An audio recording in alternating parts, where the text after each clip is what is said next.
Morning प्यारे बच्चों, down. कैसे हैं भाई आप लोग? ठीक पढ़ाई कर रहे हैं ना? ठीक है। तो देखिए, आज हम कक्षा 10 के विद्यार्थियों के लिए गणित का भाग 9 लेकर आए हुए हैं। क्योंकि चैप्टर बड़ा है, 4 विधि ही इसमें है, इससे भाग बढ़ते जा रहे हैं। तो इसमें युगपत समीकरण के बारे में हम आंकिक प्रश्नों को यानी अभ्यास प्रश्नों को हल करा रहे थे। अभ्यास प्रश्नों को हल हमने तुम लोगों को जो विधि बताई वो 4: विलोपन विधि, प्रतिस्थापन विधि, भुजगुणन विधि और आलेखीय विधि। हमने 3 विधियों से प्रश्नों को हल करने के लिए तुम लोगों को बताया: प्रतिस्थापन, विलोपन, भुजगुणन। और ये तुम लोगों ने सवाल लगाए भी, पूछे भी। अब बचा है तुम्हारा आलेखीय विधि, जबकि आलेखीय विधि को हमें पहले बताना चाहिए, लेकिन इस चैप्टर का कुछ ड्रॉबैक्स है, इसको शुरू में दिया गया है, इसको बाद में होना चाहिए, तो अपने हिसाब से पढ़ा रहे हैं इसको। अब हम आज आप लोगों को आलेखीय विधि के बारे में बताएंगे। हम पिछले भाग में हमने बताया था कि भाई सभी लोग ग्राफ खरीद लें, ग्राफ कॉपी। जिस प्रकार कक्षा 9 में खरीदे थे, ठीक उसी प्रकार कक्षा 10 में खरीद लें, क्योंकि ग्राफ से ही ऐसे प्रश्नों को हम हल कर पाएंगे। तो चलते हैं अपने टॉपिक पर। तो पहले बताना चाहते हैं, युगपत समीकरण के लक्षण शुरुआत में हमने बताया था कि कब समीकरण को हम हल कर सकते हैं, कब नहीं हल कर सकते। हल करने का तात्पर्य है कि ऐसे समीकरण का अद्वितीय हल होगा या उसका कोई हल नहीं होगा या उसके अनंत हल होंगे। तो कब अद्वितीय हल होगा, कब अनंत हल होगा, कब कोई हल नहीं होगा, इसको हम सूत्रों के द्वारा बताएंगे। फिर ग्राफ पर उसकी आकृति कैसे बनेगी, उसके बारे में हम चर्चा करेंगे। तो रीडिंग डालते हैं, युगपत समीकरण के लक्षण।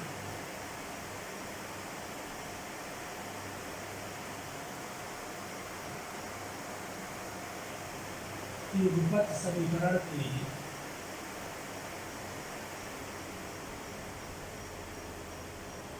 के लक्षण। मान ले माना समीकरण निकाय है।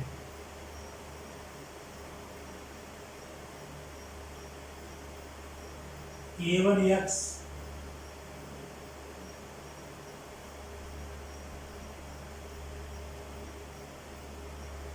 प्लस b1y प्लस c1 बराबर 0, समीकरण नंबर 1।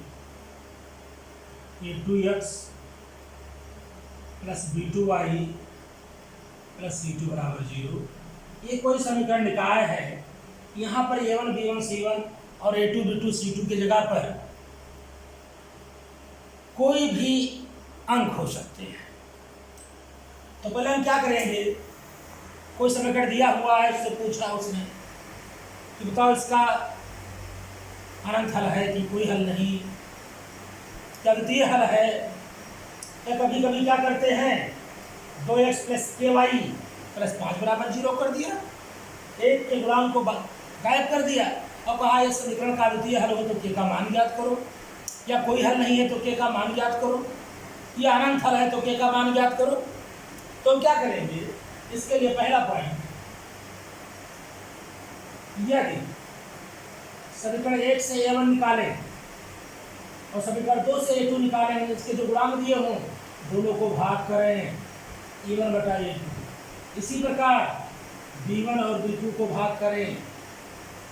अगर दोनों मान आपस में बराबर नहीं है, इज नॉट इक्वल टू, तो समीकरण निकाय का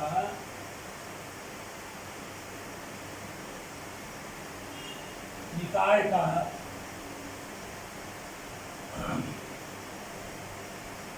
अद्वितीय हल होगा। समझे कि नहीं समझे?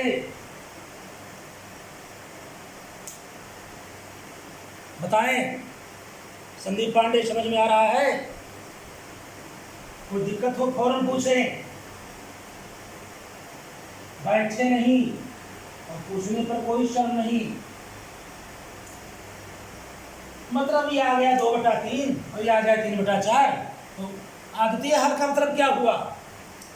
हम इसको जो विधि हमने बताई किसी भी विषय हल करें तो वह मान हमें प्राप्त होगा। ग्राफ पेपर कैसी आकृति बनेगी? ग्राफ पेपर पर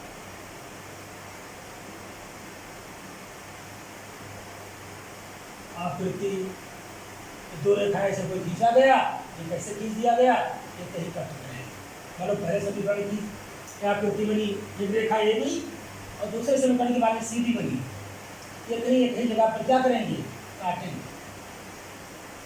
निश्चित रूप से। मतलब अद्वितीय हल के लिए दोनों रेखाएं एक दूसरे को एक जगह पर प्रतिच्छेद करेंगी, मतलब काटेंगी। और कैसे इसका मान निकालेंगे? ये मान लो इधर x अक्ष है, ये x अक्ष है, ये y अक्ष है, इस पर लंब डाल दें सीधे, यहाँ लंब डाल दें, जहाँ ये काटे जहाँ ये काटे उसको ले खाने को। और कक्षा 9 में हमने विधि बताया था ग्राफ पेपर पर रचना करने के लिए, नोट कर लें इसको। देखिए दोबारा माउस निकल आएगा 2x + 3y + 4 = 0, 3x + 5y + 7 = 0 इस तरीके से। और पूछ रहा है तो इसको इससे भाग करें, इससे भाग करें, अगर बराबर नहीं आया तो आगे आना है। चित्र बनाएंगे तो इस प्रकार का रेखा बनेगा। ये तुम्हारा हुआ फर्स्ट।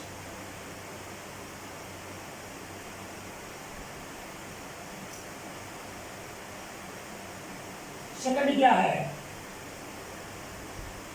यदि A1/A2 बराबर B1/B2 is not equal to C1/C2 के, मतलब ये दो आपस में बराबर हो।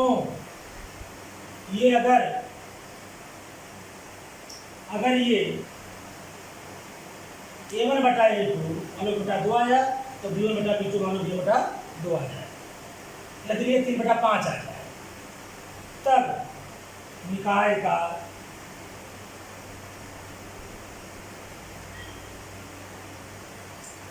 का कोई हल नहीं होगा।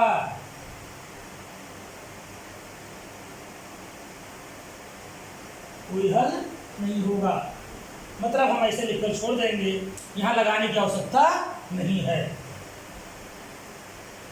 ग्राफ पेपर पर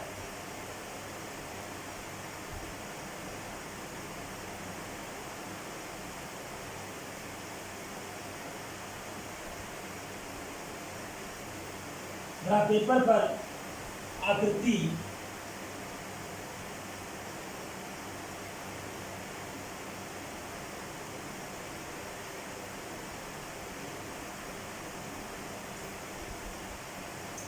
ग्राफ पेपर पर दोनों रेखाएं परस्पर समांतर होंगी, अर्थात इस प्रकार वाली रेखा एक ही है, दूसरा बनाएगा ये सीधा इस तरीके से कि कहीं पर दूसरे को काटेंगी नहीं। ग्राफ पेपर पर दोनों रेखाएं परस्पर समांतर होंगी, अर्थात इस प्रकार का आकृति बनेगा। थोड़ा वहां लिख लीजिएगा, अद्वितीय हल वाले में जहां हमने बनाया है उसके नीचे लिख लेना कि दोनों रेखाएं परस्पर प्रतिच्छेद करेंगी। जहां पर हमने आकृति बनाया है वहां पर नीचे लिख लीजिएगा, मतलब जब दोनों रेखाएं दूसरे को काटेंगी तब निकाय का द्वितीय हल होगा। और जब दोनों रेखाएं परस्पर समांतर होंगी, इस प्रकार होगा, तो इसका कोई हल नहीं होगा। मतलब इसको हम हल नहीं कर सकते हैं, छोड़ देंगे ऐसे। मिटा रहे हैं अब, क्योंकि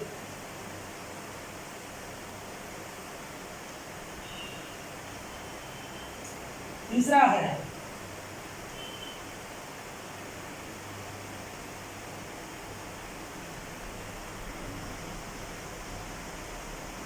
यदि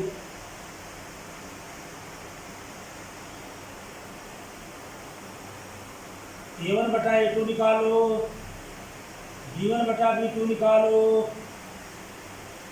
B1 बटा B2 और C1 बटा C2 निकालो। ये दोनों मान आपस में बराबर आ जाए, सभी तीनों मान। यदि अगर ये 3/5 है तो ये भी 3/5 आवे, ये भी 3/5 आवे, तो निकाय का अनंत हल होगा।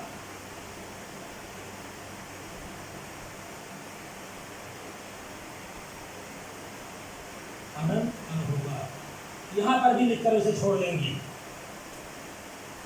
ग्राफ पर दोनों रेखाएं परस्पर संपाती होंगी, संपाती होंगी, अर्थात इस प्रकार एक रेखा इधर तो दूसरा इसी के ऊपर फिर आ गया। तो रेखा ये भी और दूसरा बनाओ फिर इसी के ऊपर, इसी से ऊपर होती हुई चली जाए। ये तो तीनों का आकृति समझ गए होंगे। आद्वितीय हल में दोनों प्रतिच्छेद करेंगी, कोई हल नहीं में दोनों समांतर होंगी, अनंत हल में परस्पर संपाती होंगी। संपाती का पर्याय क्या है? दोनों रेखाएं दूसरे के ऊपर चढ़ जाएंगी, चलती हुई चली जाएंगी। तो इस प्रकार ये हुआ। अब ग्राफ पेपर हम पर इसे हमें कैसे हल किया जाए, तो हमने बताया था कि सभी लोग ग्राफ पेपर खरीद लें। हमें सूचना मिली है कि अभी ग्राफ पेपर किसी बालक ने, हाथ खड़ा करें, बताएं कितने लोगों ने खरीदा? किसी ने अब तक नहीं खरीदा। भाई मैं समझ रहा हूँ कोरोना चल रहा है, जगह जगह पर लॉकडाउन हो सकते हैं, लेकिन किसी तरीके से व्यवस्था करें। तो हम आज तुम लोगों को और एक मौका दे रहे हैं, क्योंकि ग्राफ पेपर होगा, हम साथ साथ बनवाएंगे और साथ जब बना ले जाओगे बस पूरी प्रश्नावली खत्म। इसके बाद हम सीधे इबारती पर आ जाएंगे। तो हमारे ख्याल से 2 भाग में हमारा कार्य समाप्त हो जाएगा। मतलब ये 9वां भाग चल रहा है, 10 और 11, 12 में हम समाप्त कर ले जाएंगे इसको। तो ग्राफ पेपर ले लें, तो हम अगले भाग से हमारा भाग बढ़ता चला जा रहा है। तो अब भाग 10 में हम तुम लोगों को ग्राफ पेपर द्वारा हम युगपत समीकरण को कैसे हल करें, आकृति हमने बता दिया है। इसको सभी लोग पढ़ लेंगे कि किस रूप में अंतर्वादितीय में कैसी आकृति बनती है, कोई हल नहीं में कैसी आकृति बनेगी, अनंत हल में कैसी आकृति बनेगी। तो इसी आकृति के अनुसार हम जो है उस प्रश्न को हल कर पाएंगे। तो कल सभी लोग ग्राफ पेपर, पेंसिल, रबड़, पटरी लेकर आएंगे और हम यहाँ ब्लैक बोर्ड पर बताएंगे और उसी आधार पर साथ साथ तुम्हें करना होगा। फिर हम यही कहेंगे कि पूरी प्रश्नावली भैया जो पॉइंट 1 है स्टार्टिंग वाली, अब फिर स्टार्टिंग पर आ जाएंगे, वो WH यानी HW है, इसको जाने रहे। तो फिलहाल के लिए हम बस आज इसी पर रोक रहे हैं और सभी लोग तैयारी के साथ आइए। बहुत बहुत धन्यवाद, नमस्कार।